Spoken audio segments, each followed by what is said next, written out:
Olá, tudo bem? Estamos retornando com o nosso programa Expressão Universitária. E o assunto de hoje reserva espaço para analisar a conservação da biodiversidade regional, bem como a realização do 9º Simpósio Sul de Gestão e Conservação Ambiental. Aguarde só um instante que nós voltamos para falar com os nossos convidados a respeito desses assuntos. Vestibular Complementar URI. Vagas abertas para Arquitetura e Urbanismo, Engenharia Civil e Direito. Inscrições e informações no site uricer.edu.br. Ingresso via nota do Enem. Vestibular Complementar URI. O conhecimento muda a sua vida.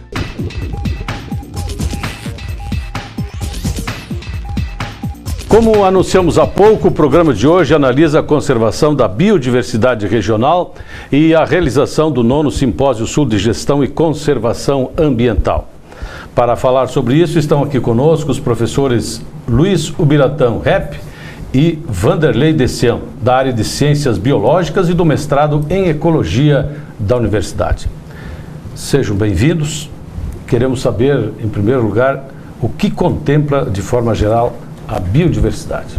O tema biodiversidade, nos últimos anos, ele tem sido, de certa forma, ampliado em vários contextos e, ecologicamente falando, biodiversidade incorpora não apenas o número de espécies, como as pessoas possam imaginar inicialmente, mas contempla número de espécies, diversidade biológica, genética, aspectos ambientais relacionados a serviços ecossistêmicos e uma série de componentes muito mais amplos do que meramente uma quantidade X ou Y de organismos, de animais ou plantas em determinado local.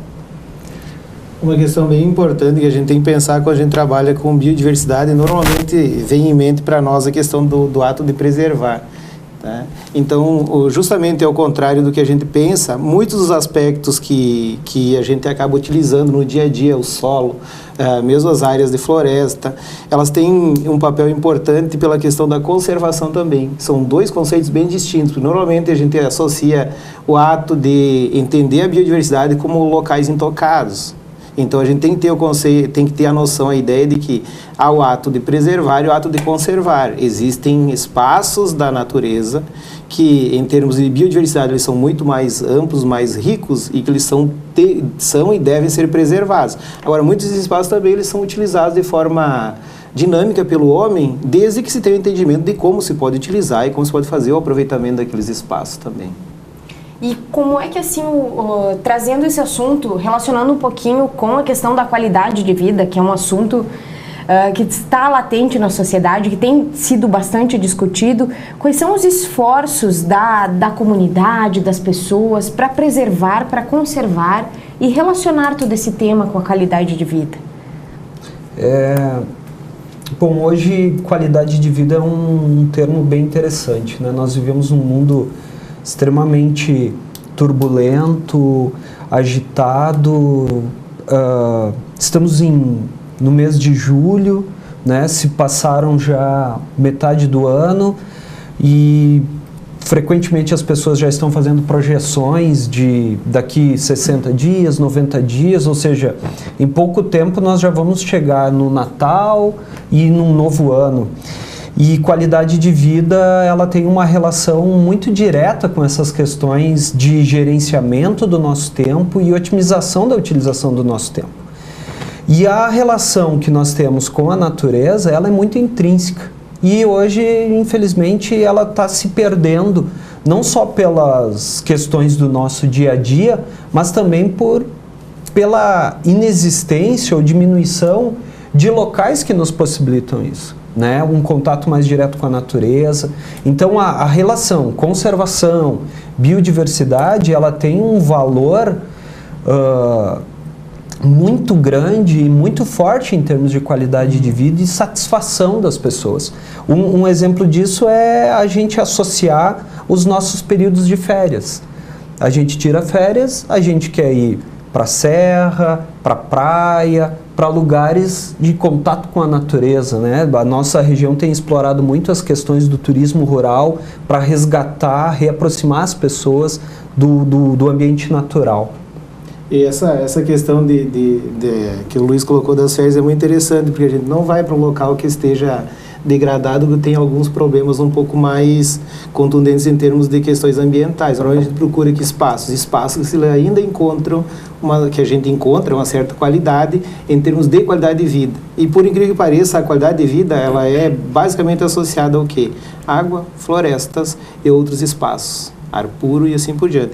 Então, se nós entendermos essa questão, hoje pela manhã eu estava assistindo um telejornal, a gente viu a questão da polêmica da água em Porto Alegre.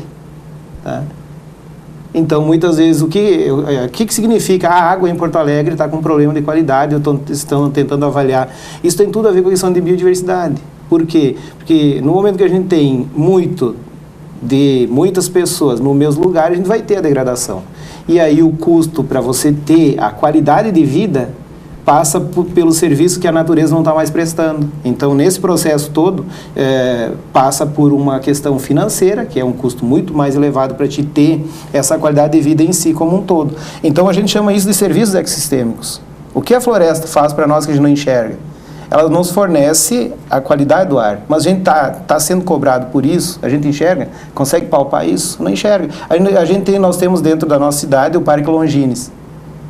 Ele tem uma função muito importante para vários aspectos, inclusive a questão de conforto térmico, se nós andarmos no verão no entorno do parque.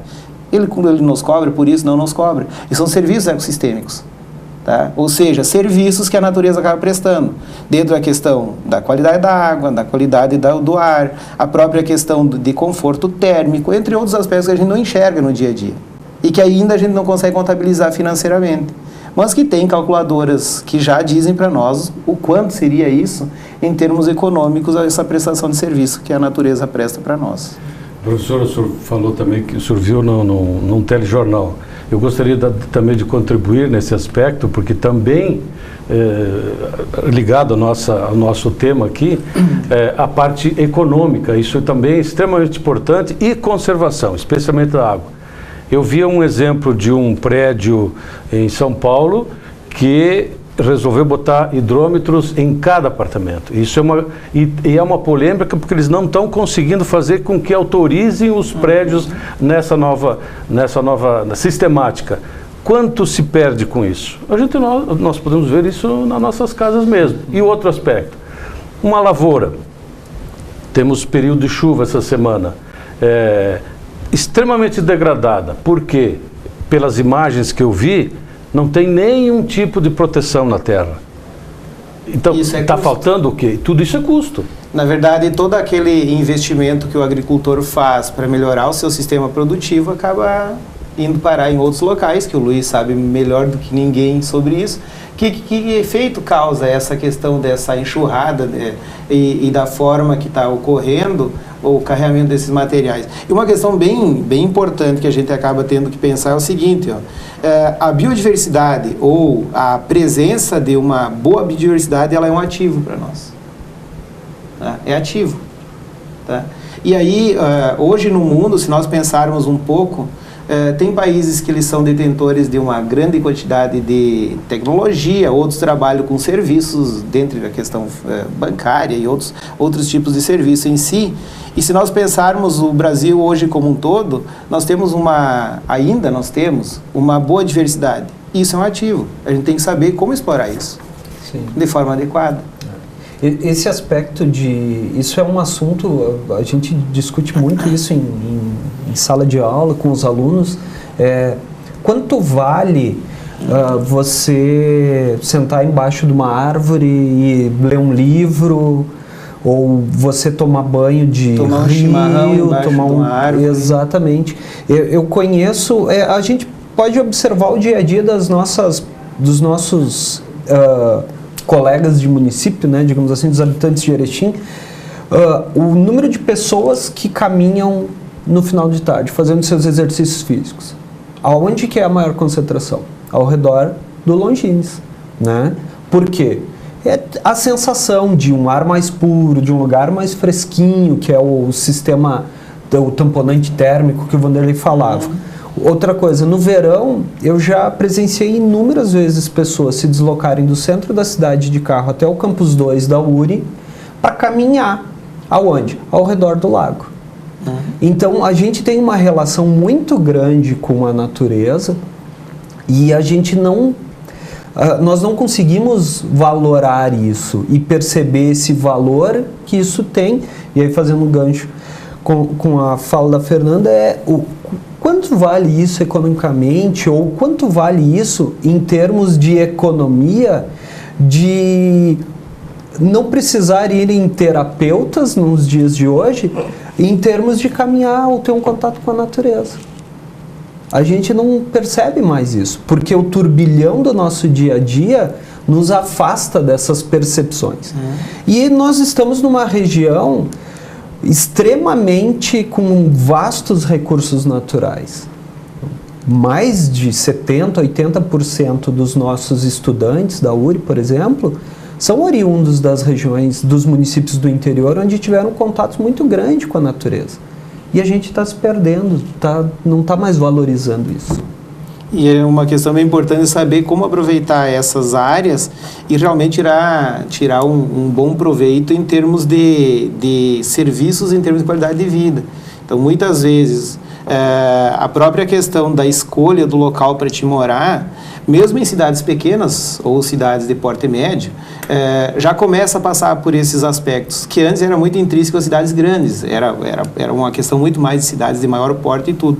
Hoje em dia, as pessoas acabam escolhendo os locais para morar em função de várias situações. Então, o que se tem percebido em termos de Brasil, e isso o IBGE acaba colocando o seguinte, muitas pessoas que elas conseguem, elas acabam se colocando com salários menores em cidades de menor porte, pela qualidade de vida. Exatamente. Não só a questão de segurança, tá? Porque, de certa forma, a segurança hoje ela meio que está balizada em todo o país, mas principalmente pela questão de serviços, qualidade de vida. Qualidade de vida é se deslocar de um ponto ao outro, de ter como você levar teu filho aos parques, levar teu filho às praças sem nenhum outro problema maior. Então, para nós vermos a questão que quando se discute biodiversidade, normalmente a gente pensa na natureza como um todo, mas esses espaços também eles são importantes de entender um contexto como um todo, que é a questão enfocando mais diretamente a questão de qualidade de vida. Principalmente numa região, que aí a gente tem vários trabalhos, o professor Luiz trabalha muito com a questão da vegetação ripária, eu acabo tendo uma sequência de dados já de longa data da questão das áreas florestais e tudo. Nós vivemos num espaço, num local, numa região que a gente tem ainda uma boa qualidade das nossas áreas florestais, uma boa qualidade das nossas, ainda, de certa forma, agora está se fazendo alguns estudos um pouco mais apurados, porque a gente sabe a quantidade. Né? Nós temos uma boa quantidade de áreas florestais, uma boa quantidade de vegetação nos municípios, principalmente os municípios que são mais voltados para o Rio Uruguai, mas nós temos uma outra situação que a gente não ponderou ainda, né? Que é como essa natureza presta serviço para a região como um todo. E além de prestar serviço, uma outra questão importantíssima realmente a gente aumentou a quantidade de área florestal no decorrer lá dos idos 1980 até hoje. A quantidade, mas e a qualidade delas? Como é que elas estão? Elas estão conseguindo cumprir o seu papel? Ou será que foram as áreas extremamente degradadas e que tinham vários problemas de fertilidade e compactação, não sei o quê, que simplesmente elas foram abandonadas porque a máquina não chega mais e, de certa forma, está vindo uma capoeira muito rala lá que não consegue cumprir com o seu papel como um todo. Então, esse é um aspecto que a gente também tem que pensar. Por exemplo, a gente trabalha muito com a questão de quantidade. Agora, a gente tem que começar a trabalhar com a questão da qualidade também. Exatamente. Eu estava agora pensando, o Ademar chamou a nossa conversa para biodiversidade e aí nós já fomos falar de hábitos das pessoas, de economia, de qualidade, eu estava falando em terapia. Isso é importante que a comunidade perceba a relevância não só no aspecto ecológico, ambiental. Isso afeta diretamente inúmeros aspectos. O Vanderlei falava da fragmentação da paisagem, que a vegetação ripária, de certa forma, a vegetação como um todo, nós temos áreas com um percentual, né, em aumento, teoricamente, mas é ainda uma vegetação muito frágil, que ela está em processo de regeneração. Isso vai ainda anos até ela se caracterizar num contexto mais Isso é resultado íntegro. do mau uso do solo? De certa forma, sim. De certa forma, sim. Isso aí é resultado de um uso intensivo que ocorreu no passado, basicamente. E nós temos casos, nós trabalhamos, vários professores acabam trabalhando com um parque, que é o Parque de Marcelino Ramos. Ele foi devolvido à comunidade em 88, 90, em 2000, ele foi devolvido à comunidade, e devolvido significa que ele é intocado, de certa forma, qualquer atividade humana um pouco mais contundente. E eram áreas de agricultura e tudo. E se nós entrarmos lá, já se passaram praticamente 20 anos, e a vegetação que está voltando ainda é uma vegetação muito rala, muito incipiente, e que ela não consegue cumprir essas funções. E o importante, o Luiz colocou uma coisa que a gente tem que ter uma clareza muito grande. O aumento de vegetação, ele significa uma área, mas que não significa que esse aumento signifique lá na ponta uma qualidade em si. Agora, uma outra questão muito importante, dependendo de quem pega essa informação quantitativa, quantidade, ele pode explorar de forma muito errônea, dizendo, olha, a região está com 46% de vegetação. Isso pode ser até de certa forma... Um pouco ilusório. Ilusório, e principalmente uma negociação política. Eu vou dar sequência nesse nosso assunto, só que eu vou pular um pouquinho de área, falar um pouquinho especificamente da água, professor, que você tem um estudo recente que encontrou alguns metais pesados nas nossas águas. Como é que foi esse estudo? O que foi encontrado? E o que isso reflete para a nossa sociedade? Pois então, essa é uma pesquisa que nós iniciamos em 2015, no início de 2015. A linha de pesquisa de ecologia aquática no Departamento de Ciências Biológicas da URI, o ano que vem vai estar completando 15 anos.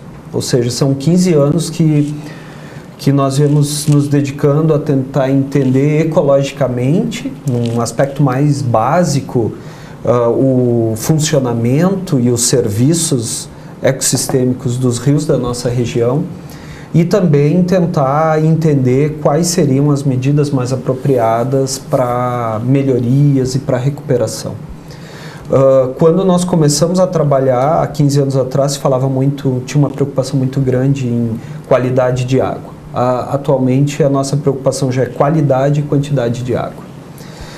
E a questão dos metais pesados, nós temos uma região que a economia ela é centrada basicamente em agricultura, e o uso intensivo, como o Vanderlei falou, é extremamente representativo.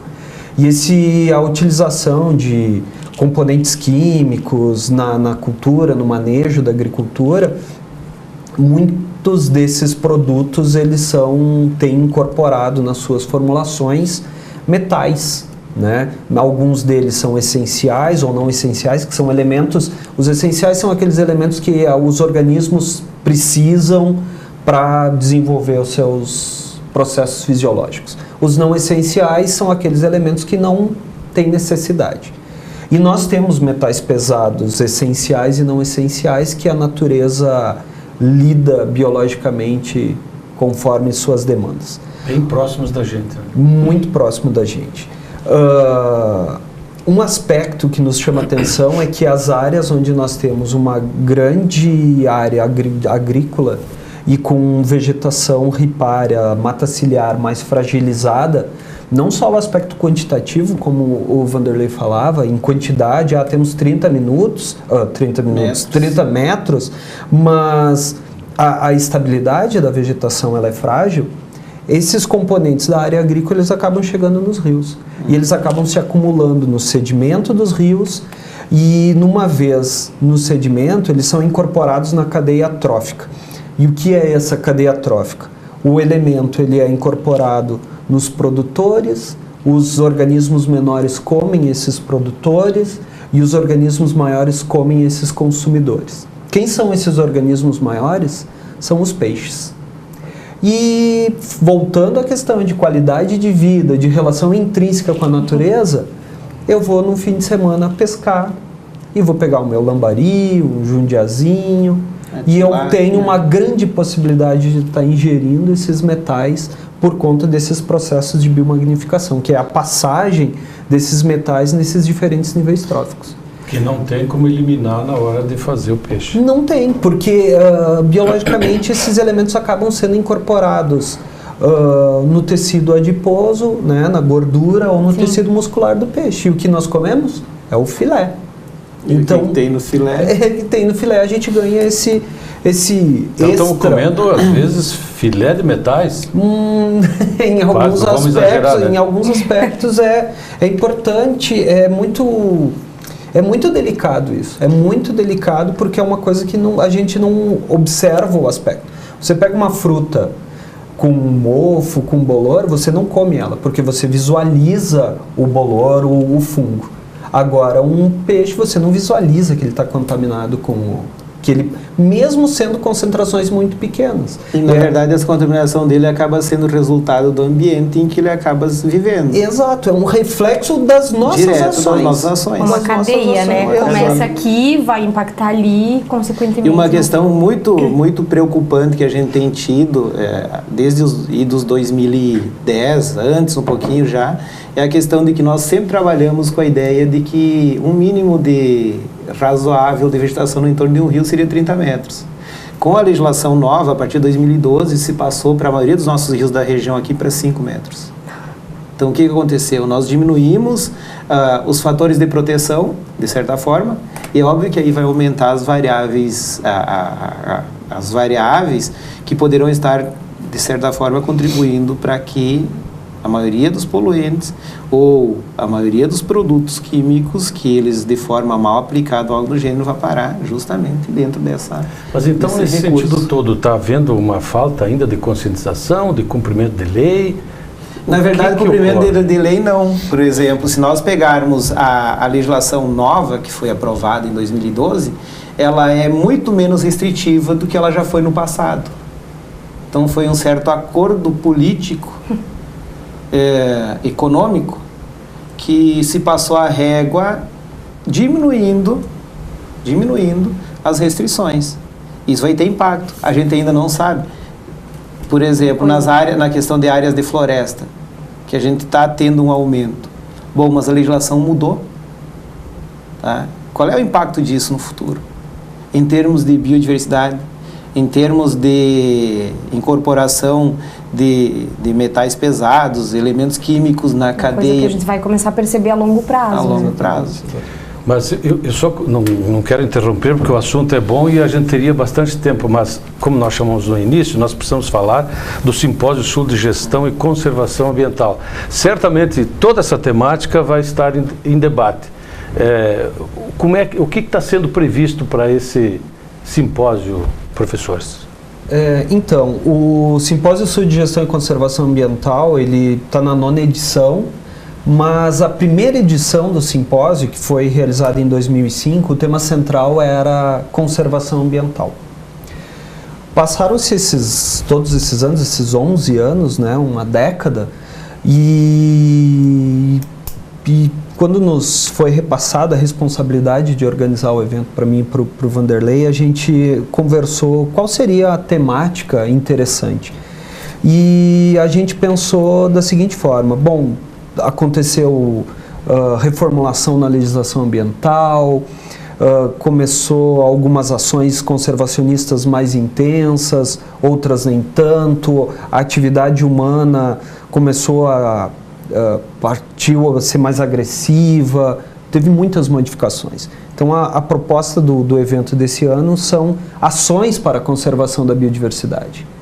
E aí nós tivemos o cuidado de convidar pessoas para compartilharem o conhecimento conosco, com os nossos alunos, a comunidade em geral, sobre um olhar, ou sobre diferentes olhares desses diferentes profissionais sobre o que tem sido feito a nível de região, a nível de estado, a nível de país, ou até mesmo a nível global, em termos de ações conservacionistas.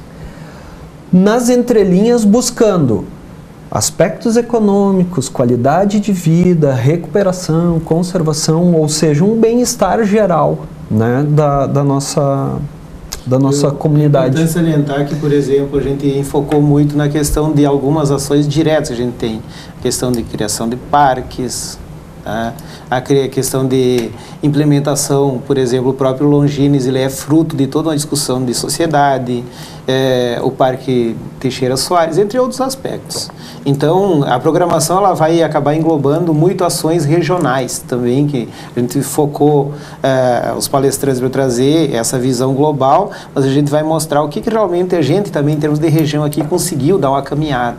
E quais são as pessoas que acabaram, ou entidades acabaram contribuindo para essa caminhada. E já tem data para acontecer, já tem inscrições abertas. Quem tiver interessado pode buscar essas informações aonde? Bom, as inscrições elas estão abertas até agosto. A data do evento é de 10 de agosto a 13 de agosto deste ano. Nós temos algumas atividades especificamente acadêmicas, né? Mas durante a programação nós teremos vários espaços abertos à comunidade. Então, nós teremos o Espaço Cultura Viva, que é um espaço da nossa universidade, onde vai estar expondo esses parques, que são nossos parceiros em termos de pesquisa e ensino, e as informações podem ser adquiridas no site da Universidade da URI Erechim. Bom, toda essa temática certamente estaremos abordando também numa outra oportunidade, quem sabe com algum participante do próprio simpósio. Professores, mais uma vez, muito grato pela presença de vocês, Fernanda, e nos assistam, porque sempre temos temáticas importantes a respeito de uma série de assuntos que a universidade realiza, as pesquisas dos nossos professores, qualidade de vida, meio ambiente, precisamos estar atentos a tudo isso. Grato mais uma vez pela atenção e até a semana que vem.